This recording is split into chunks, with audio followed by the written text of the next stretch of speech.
ശബരിമല സ്വർണ്ണ കവർച്ചയിൽ പ്രത്യേക അന്വേഷണ സംഘം ഹൈക്കോടതിയെ കബളിപ്പിക്കുകയാണെന്ന് ബിജെപി മുൻ സംസ്ഥാന അധ്യക്ഷൻ കെ സുരേന്ദ്രൻ. ഉണ്ണികൃഷ്ണൻ പോറ്റിയുടെ മൊഴികൾ പലതും SIT മറച്ചുവെക്കുകയാണ്. അന്വേഷണം സർക്കാർ ഉന്നതരിലേക്ക് എത്താതിരിക്കാനാണ് അന്വേഷണ സംഘം ശ്രമിക്കുന്നതെന്നും സുരേന്ദ്രൻ കോഴിക്കോട് മാധ്യമങ്ങളോട് പറഞ്ഞു.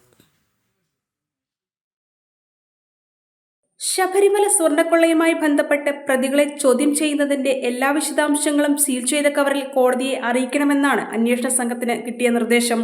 എന്നാൽ ഇതൊന്നും പാലിക്കപ്പെടുന്നില്ല. SIT എല്ലാം മുക്കുകയാണ്.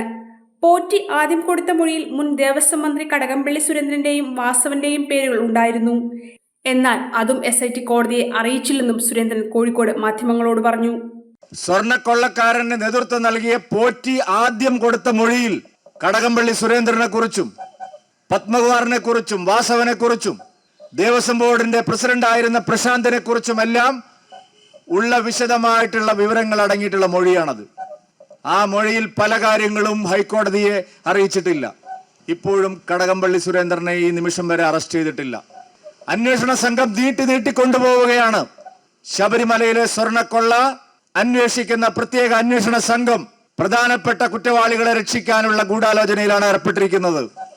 തെളിവുകൾ നശിപ്പിക്കാനാണ് കടകംപള്ളിയുടെ അറസ്റ്റ് വൈകിപ്പിക്കുന്നത്. ഭരണത്തിൽ സ്വാധീനമുള്ളവരാണ് പ്രതികൾ. മുൻ ദേവസ്വം പ്രസിഡന്റ് പത്മകുമാറിന്റെയും അറസ്റ്റ് വൈകിപ്പിച്ചതും തെളിവുകൾ നശിപ്പിക്കാൻ വേണ്ടി മാത്രമായിരുന്നെന്നും സുരേന്ദ്രൻ പറഞ്ഞു. തിരഞ്ഞെടുപ്പ് മുന്നിൽ കണ്ട് ജനങ്ങളുടെ കണ്ണിൽ പൊടിയാനുള്ള തന്ത്രം മാത്രമാണ് നിലവിലെ അന്വേഷണമെന്നും സുരേന്ദ്രൻ കുറ്റപ്പെടുത്തി. ജനം, കോഴിക്കോട്.